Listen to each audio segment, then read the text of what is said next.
All right, Kevin, back with you for another episode of the $1 Million Relationships Podcast. And today I'm here with Drew Ann Long. Drew, welcome to the show. So awesome to have you here today.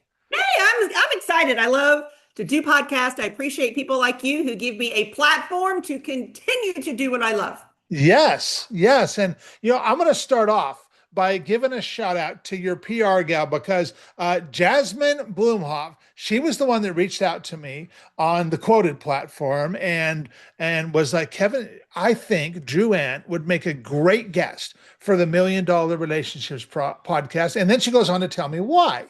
And I just gotta say, Drew, she's really good at talking you up. So, Yay, yay. She is and wonderful. I am very thrilled to be working with her. Yes. And so, yeah, she certainly got my attention. Of course, then you and I, we've already got to have a conversation. And now here we are back again to be able to do a podcast interview together. And I am so looking forward to this. And so what I'll do to just start off, a nice simple question to start with is, Drew, what do you do and who do you serve through your business? Sure. I am the founder and creator of Caroline's Cart. Okay. It's a special needs shopping cart designed specifically for those with disabilities, senior adults that can't use the scooters. It was designed for the world's largest minority group, which is the special needs population. It was not out there. It was born out of a need for my own daughter. And yeah, I like to say the rest is history. There's a lot to talk about on that, but Oh, yeah, yes, there is a lot to talk about. absolutely just for the special needs community. Yeah, yeah. So what inspires you most about the work you do and the impact that you get to make, Drew? What inspires me most is the feedback that I get. Okay. Okay. I I am a member of the world's largest minority group via my daughter. It is often overlooked and so often underserved. So I'm one of them. I'm walking the same walk. I understand the trials and tribulations and the ups and downs and what I've done. And through my business, I've connected with millions of them. And I'm very proud of that. And I'm very proud to be in that group with these families. Yeah, yeah. So um I'm privy because you and I have already talked and I've got to know you some and I know some of your story already. And so I'm trying to be careful in how I word this question because it can go either way here. But how did you even get in to doing what you do in the first place? What is your backstory to all of this? Oh my goodness. So my backstory is I have a business degree from LSU in Baton Rouge, Louisiana. I worked in accounting my whole career. And then I Okay. had a special needs child. She was my second daughter. She was severely disabled. Okay. Still is, of course. And life instantly changed. And I had to quit my job and I was a stay-at-home mom, which I always wanted to be, which I was excited to be home, that I had the opportunity to be home with her. Mhm. And I had another child, a boy, and my husband traveled. So where was I all the time? I was at a grocery store and I was shopping. Yeah. And when my daughter turned about 8 and outgrew all of the shopping cart options, I went to my manager and said, I need a special needs shopping cart. I'm sure there is one. And found out that there wasn't one. And that was the genesis of the idea in my business. Yeah. What year was that, Drew? That was probably 2008, 2009. 2008, 2009. Okay. That's amazing to think that in 2008, 2009, there was not already a solution for that. Absolutely. It was, so obvious to me. Yeah. Like, are you kidding? But for whatever reasons I tried to find, I Googled, I all the things, looking, has this been done and failed? Has it never been done. Why? I couldn't understand Yeah. why. And Yeah. come to find out, it has just never been done. Yeah. And and I'm sure that because it had never been done, that everybody immediately realized the dire need for this. And as soon as you came along, they were like, "Oh my gosh, you're so right, Drew."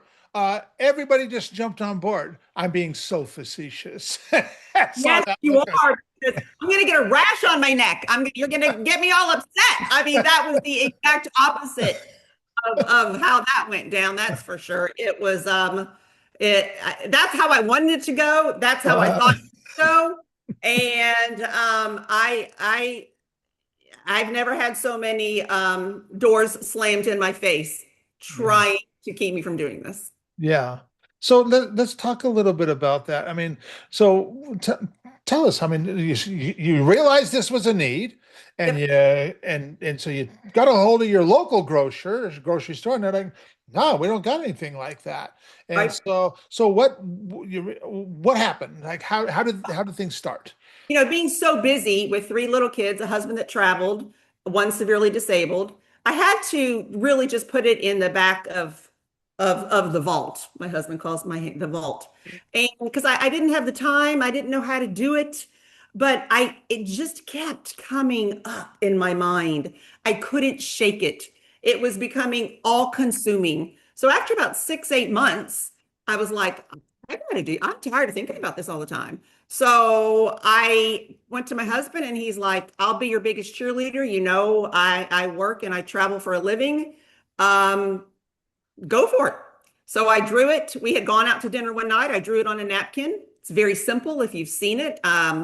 It is not electrical. You don't charge it. It doesn't have batteries. It is a simple modification to a traditional standard shopping cart. Very simple. And after I drew it on a napkin, I got so excited and I was like, well, now what do I do? You know what? Imagine if someone told you, go build a rocket ship. Where would you start? Yeah, I wouldn't even know where to start. That is exactly, yes, that is it. It was like, okay, so thank goodness for laptops and internet back then. I'm like, who does prototypes? Who are there prototype companies? Go. That is literally what I did. It was just figuring it out. You're going to hear me say that over and over. I just had to figure it out. I can't think Yeah. of anything else to say. That's going to sound redundant, but that's what I did. Found somebody to make a prototype in Indiana. I live in Alabama. Couldn't find anybody in Alabama to make it. Uh, Okay. so I got it off of paper, drove to Indiana, spent $29,000 on this prototype, wiped out our savings, brought it home. It's in my dining room sitting right over there. It was orange. You could kick the tires. It was something you could touch. Mhm. Was like, oh yay! Now what do I do? Oh my goodness. A manufacturer, right? I mean, that's who made shopping carts in the United States. I mean, but I look back and I cringe. It's comical. But that's the truth. That's what Yeah. it was. You know, Yeah. I'm I'm changing diapers and cooking dinner and go to therapy and my husband and I'm doing this when I can. I'm doing this at the T-ball. My son played T-ball and I'm there and I'm just now if that's all it was. Yeah. Um, so I reached out. There were at the time four shopping cart manufacturers in the United States. I Okay. went to one in person and I did all the others, phone, email. All four of them told me no. No one was interested. That did not, that was not okay. Had they had a child like mine, they would have instantly been like, oh my gosh, yes. Yeah. But, Yeah. but they don't. They didn't live in my world. And I was like, this needs to happen. Nobody was interested. So I took pictures of this cart, which you can find on my Facebook page. It's orange, and I started a Facebook page. And I'm like, okay, let me see what other people think. Posted a picture of it in May 2011. Started Okay. Facebook, and instantly people wanted it. Oh my gosh, I need Uh, that. Oh my gosh, where can I shop like that? I've been dreaming of this. Oh, this is finally happening. And I'm under my dining room table thinking, oh my gosh, what have I done? I don't even have I can't tell these people. None of the shopping cart manufacturers want to make it. So the pressure started to build, and it was good pressure. I needed that. I needed to be pushed. Yet it was scary in the fact of, oh my gosh, I don't, they all told me no, but now I know all these people want it, and yeah, I yeah, thought it was out there. I put it out there. yeah.